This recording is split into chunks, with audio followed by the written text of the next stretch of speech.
Hey everyone, Andrew here. And Ronnie. So today we kind of wanted to talk about our thoughts on the Nintendo Switch 2. We've had this thing since launch on June 5th, and I just kind of think it's a good time to talk about it because, frankly, I know a lot of people online are kind of hating on the thing because, lack of new games. But the problem is, like, they're not considering that there's an entire original Switch library, right? That you can still play on this thing, and if you've got a backlog, it's the best time to play it. Because a lot of these games run so much better on this thing than they did on the original hardware.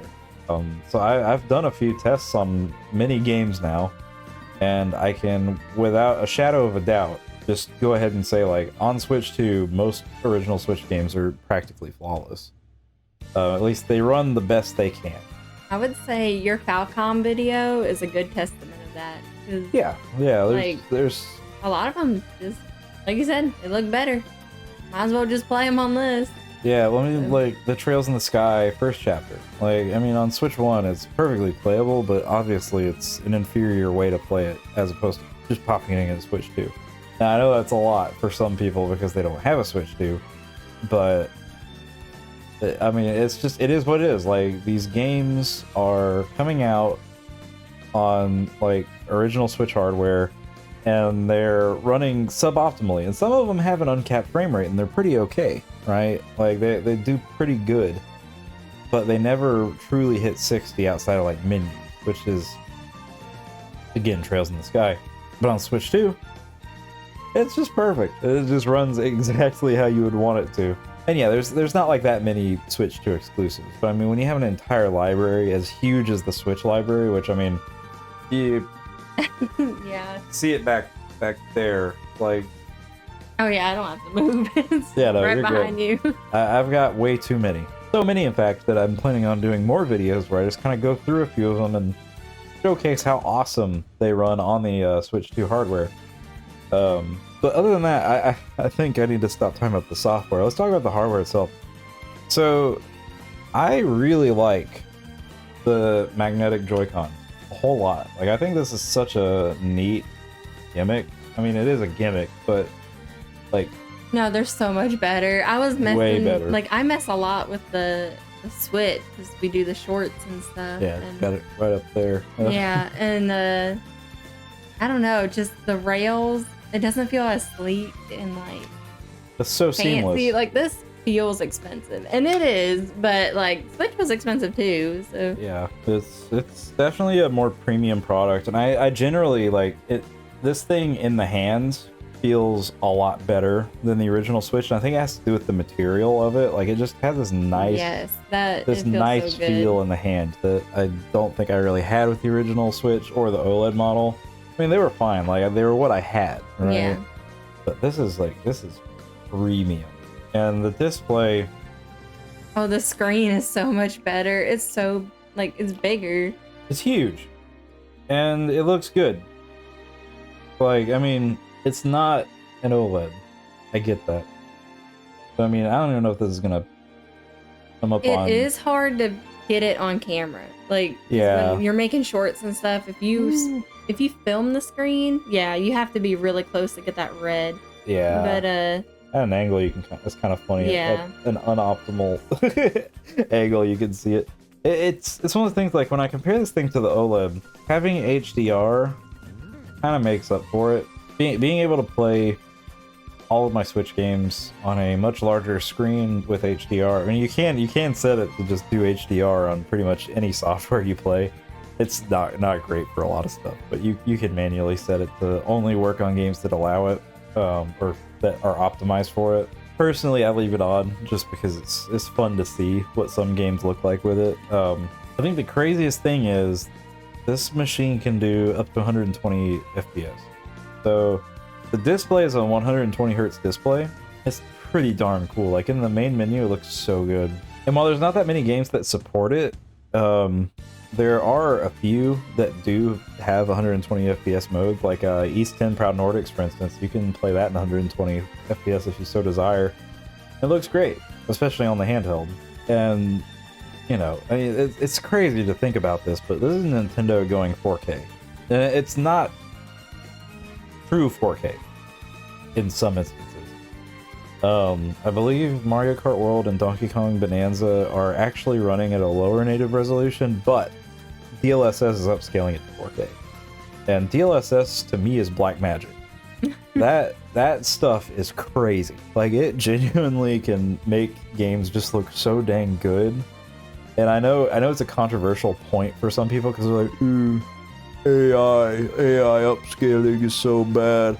And it's like, it's really not. Like, NVIDIA knows what they're doing with this technology. I can attest to it as a PC gamer that it just works sometimes. Like, and it doesn't make the game look worse, and in a lot of cases it's just better. Like, it's a better experience. You're still getting like a clean image, but you're also getting a better frame rate, and I think that's just a win. And I know that's exactly why Nintendo chose NVIDIA for this. But what's really weird is so it also is capable of doing FSR, because Donkey Kong Bonanza actually uses FSR, I do believe, but it uses an older version of FSR, which is fine. Like, it does the trick, but I think that's partly why that game has some performance issues. Because if it was DLSS, especially DLSS 4 or above, it probably wouldn't have performance issues like it does. But that game was designed originally for the Nintendo Switch, and it's probably just the engine was built around it. I can see that. So yeah. It is what it is. If you want to hear more about Donkey Kong Bonanza, you should watch our other review on that. That's pretty darn we had good. some strong opinions on it. But overall with this, I mean, it's been what, almost 3 months? Yeah, we're coming up on it. I think it's become a daily use item for me. Oh no, for sure. I don't ever see a day where you don't touch it. Yeah. It's always on your desk, or even if I'm not playing it, I will put it in the little carrying case and take it into another room with me in the event I decide I want to play it. Yeah, I mean, it's portable. It's easy to turn it on and start playing. So, and I can't stress enough, your old library looks so much better on this. I think the Joy-Con 2s are really cool. Mouse mode's really neat. Really looking forward to trying that with Metroid Prime 4. Right now, the best application of it is sadly Mario Paint. Oh yeah. But I mean, that's still pretty cool. I was the first person in line at my GameStop to pick one up because the line in front of me was not smart. They didn't pre-ring. They didn't go to the register before pickup and, get their final receipts. So I basically walked in and walked out with one and got to mess with it on launch night, like around like 11:15 our time. That was basically what started all this YouTube stuff. Yeah. No, we have this to thank. Yeah. This little handheld machine, this little beautiful, fantastically built handheld machine, is the entire inspiration for us wanting to do YouTube again. Randomly filming an unboxing. Yeah. You didn't even know you were being filmed. I had no idea. She was just filming me, and I was just unboxing it like normal and being a complete nerd. And I looked up and I was like, yeah, no, what you saw on that video, that's what he does with everything. Like, yeah, he was like, oh, look at this. Like, it's like this and that, and like a real unboxing. Yeah, it was nuts. And that video had a very strong public reception I was not expecting. And it kind of inspired me. I was like, we should keep this up. So we have this thing to thank for me having any desire to do anything with YouTube. And we both love it. It's been a good little thing. Yeah. It's expensive, but worth it. Yeah. I mean, other game systems are expensive too. Yeah, but I'd probably rather buy this because we play it more than anything else, really. I think people didn't realize that consoles in general were going to get more expensive. Yeah, everything is. But for some reason, this is taking the hate of it seems like. And I don't understand it. Yeah. I mean, I guess someone has to be the scapegoat, and it's just the Switch 2 at the moment. I have a hot take. So, game key cards. I know people hate them. I honestly don't hate them that much. Mainly because I have a PS5, and with the PS5, there are plenty of games that are discs that you buy at a store, but you pop it in, and then it has to download the whole game, and is literally just a license to play. The only difference here is that Nintendo is honest about it. That's just all it is. Yeah, at least they owned it. And they're giving the developers a choice, right? So Yeah, it's up to blame the the developers. developer if Yeah. you're upset. But There's so many developers out there that could afford to do this. I mean, CD Projekt Red did it. Marvelous has claimed that they're always going to do it, which is really nice. Yeah, don't blame Nintendo. Like, they're giving people an option, and these people are choosing. And according to the internet, they are choosing poorly, but blame Nintendo for it. yeah. I mean, it's literally the same thing that most PS5 games do. And at the end of the day, I can still resell the game if I so desire, which I will not. But at the end of the day, it's just as physical on my shelf as a regular on-cart game is. Would I like games to be on-cart? For sure, 100%. The museum of one of the like big museums in Japan for game preservation is not acknowledging keycard games as real games. So that's something that is definitely interesting in that field, but I feel like I'm a crazy person that sits here and is like, eh, it's fine. Like, I don't hate it. Well, it's like if the only other option is digital, then yeah. Well, yeah, with PC games, Steam, you don't own your games. Yeah. And people love that. I love that. It's just it's new to this. Yeah. And a lot of attention got brought on it. Yeah, I think putting it on the case, you know, that it is what it is, I think that really is what caused the uproar to begin with. I think if people didn't know...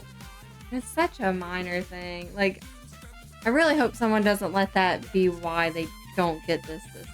Yes, because I think that would be a mistake. Because I personally really like this system. I'm enjoying it so much more than my original Switch. And I loved my original Switch. Like, this is a daily pick up and play for me. And for that reason, I give this thing, and you can call me crazy. Here's the thing. I grew up on Nintendo. I was a day one adopter of the Wii, day one adopter of the Wii, your day one adopter of the 3DS, the 3DS XL, the new 3DS, the new 3DS XL, like all of those. You know, Switch 1, I was there day one. Switch 2, I was there day one. It's a 10 for me. This thing has an insane library, has the potential to make some really cool games happen. You know, 4K Nintendo. What universe is this? We're finally there. Metroid Prime 4 is super exciting to me, and so is Kirby Air Riders. And if they take the Xenoblade Chronicles games and give them upgrades, or even just updates, I will pay $20 for an upgrade for those games. Like, I would pay that because they're so good. And I just need Nintendo to do it. Because if I can play the entire Xenoblade franchise in 4K, in 60 FPS, on a singular device that is not PC, you know, with mods, man, that is best console of all time right there. If that happens. Like, right now, this is my, like, 100% honest to God, this is my favorite console that I own right now. I have a PS5 and a PC. Now, I definitely identify myself more as a PC gamer, but I cannot deny that I have such a nostalgic connection to Nintendo, and a lot of my favorite games of all time are on this very machine, either due to getting ported or existing on like NSO. So yeah, that's kind of my big spiel. I would say, yeah, I would probably give it a 10 too. And then like yeah, you play your PC a lot, but you can take this anywhere. Yeah, exactly. Like, you have a Steam Deck, and even that's kind of, it's a little weird at times. It doesn't run. It's bulky, and it also has some really weird, bizarre performance issues here and there. But like, hand me your case, like your game case. Oh yeah. Yeah, like, he has 2 of these things. Sorry, some just fell, but like, look at that. You can take all these games with you, like, if you don't have them digitally. I don't think it's gonna focus. Yeah, no, it's not gonna focus. But that light's crazy. That little bit of space, pop it in a bag, and you can take that anywhere. Like, that's pretty cool. You can't do that with PS5 or Xbox. And it's like, if you saw my Falcon video, like literally this entire, like from here to here, and then this entire bottom row, those are all my Falcon games. That's all my Trails games and my East games right there. It's so cool that I have these little guys just kind of hanging out, you know. Yeah, sure, these are Switch 1 games, but on Switch 2 they run beautifully. Yeah, I think the overall thing I want to say is that this guy right here, this little lad, this very expensive piece of tech, is an absolutely premium piece of hardware. It's got a really awesome stand, little kickstand that can go really far, really sturdy. This thing's awesome for if you want to play like rhythm games that do touchscreen, like Voez or Demo. Just in general, games like that, really fun with it. Like if I have this thing sitting on a table at an angle and I'm tapping away on like Demo or something, it's not gonna move, and it's not gonna bend. It's not gonna like open more. And also, it uses the micro SD Express, which is way faster than a regular micro SD. It's actually blazing fast. So that's the other big thing, is games load so much faster. And when you are trying to just hop in a game and play, like that's so awesome. And not to mention the USB-C port on top, like being on top here as well as on bottom, that is super nice because you can charge this thing much more. Like I lay back in bed, you know, like this, and just kind of play away. If I have a cable on the bottom of that doesn't feel very good. So having that USB-C port on top, good job, Nintendo. Yeah, 10 out of 10. Yeah, no, it's a great system. I really like it a lot. And no, I'm not being paid by Nintendo. And no, I am not usually a Nintendo glazer.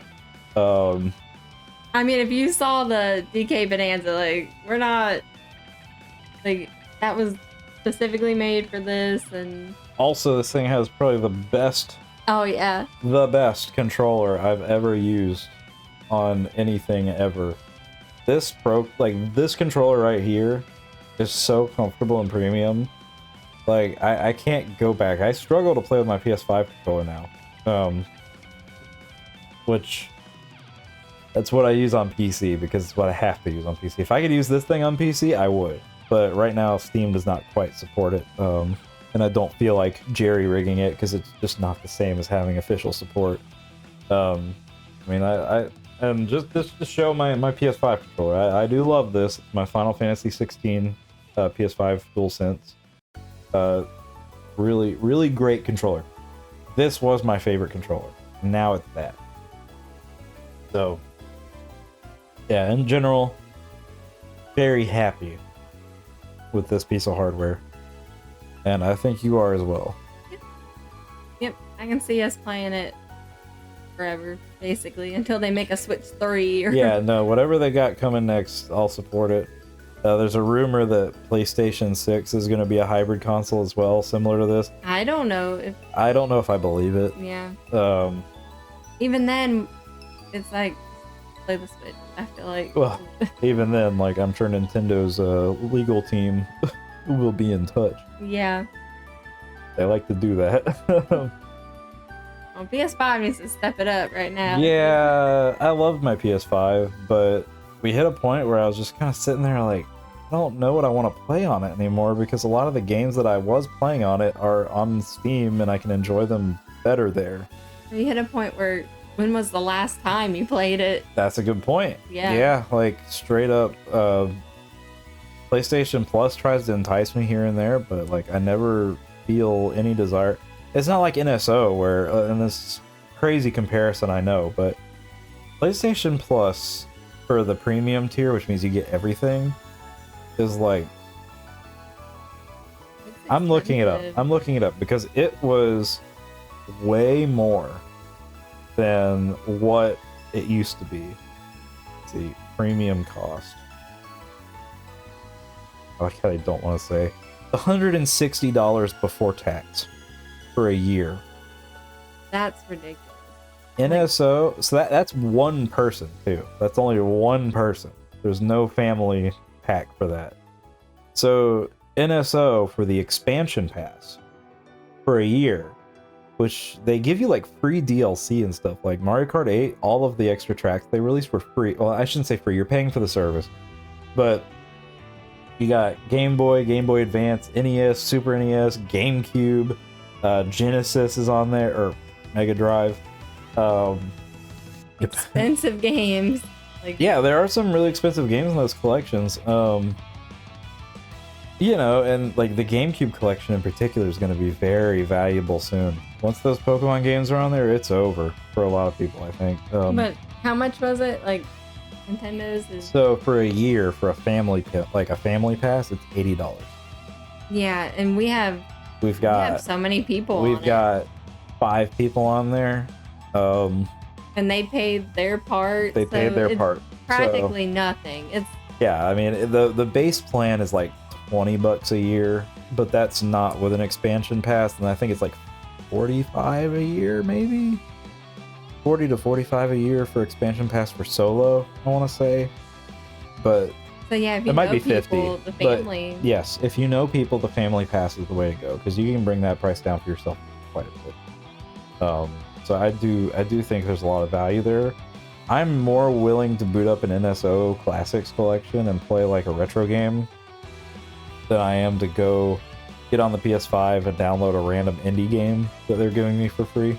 Not that there's no value to indie games. I mean, I'm looking forward to Silk Song coming out this week. I've been looking forward to that for some time now, but like I'm not, you know, I the offerings aren't good. Yeah, exactly. It's just, to me, that the value is just not there. And yeah, I know some people have a problem with NSO's like online functionality, but for the most part, I want to say that like on our experience on Switch 2 playing Knockout Tour online has been pretty nice. There's been a couple odd disconnects, but I don't think that's necessarily on us. I think that's I don't think it's on NSO. I think it might be on the other players maybe disconnecting, and then it's causing that to happen. Yeah. It's maybe only happened once. Yeah, it's very rare. Twice, like, yeah, it's hardly ever. But yeah, also the fact that you can use all of your Switch 1 peripherals, like all your Joy-Cons and your Pro Controllers, and even the GameCube adapter from the Wii U, like to play your games, that's huge. Like that's really nice. Overall, very high quality product. And I'm really happy with it. Really happy with it. I'm looking forward to seeing what comes next. Like not consoles, but like what games are going to come next. I'm really excited because Monolith Soft people that made Xenoblade apparently have a new IP in the works, and I don't know what it is outside of it's going to be a fantasy RPG. Which I mean, Xenoblade is technically a fantasy RPG. You can argue it's sci-fi, but I mean it is sci-fi to an extent. But I feel like we've ranted enough. We've ranted a lot. There's so much potential with this console because I have seen what it can do with games like East 10 Proud Nordics and how gorgeous it can look and run really well. And I think Nintendo, when they put all of their eggs in the basket on a first-party game that is built from the ground up for the system, like Metroid Prime 4, that 4K 60 FPS they're promising, I fully believe it, like 100%, because it's a cross-platform game, and these cross-platform games are running phenomenally on the Switch 2. So I fully anticipate Metroid Prime 4 to come out and be a really nice 4K 60 FPS, and it's going to be beautiful. And a lot of people are going to really like it, I think. I hope. Please. Please be good. I would say if you're on the fence of getting this, just give it a chance. Yeah, I'd say you'll love it, I think.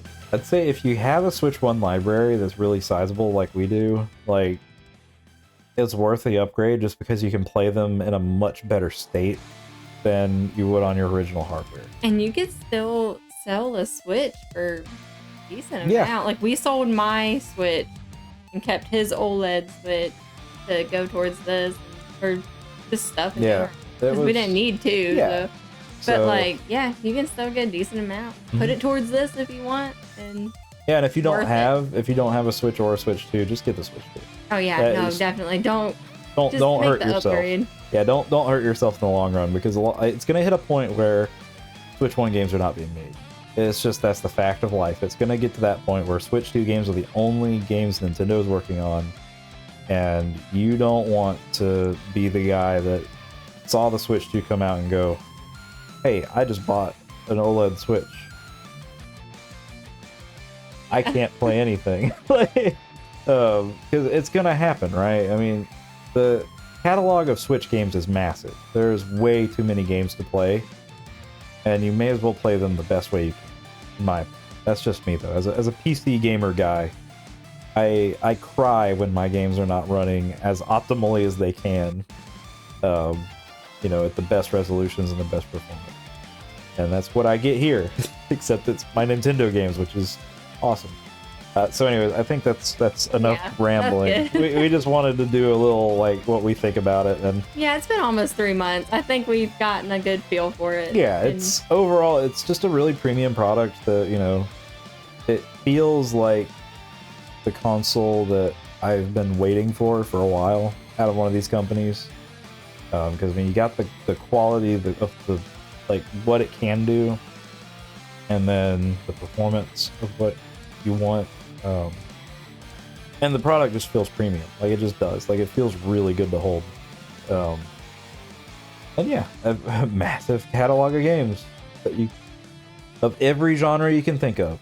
It's just out there, and you can get a lot of it for a decent price, but there are a few games that have become exceptionally expensive. Anyways, hope you all have a wonderful morning, afternoon, or evening, wherever you are in the world, and we will see you next time.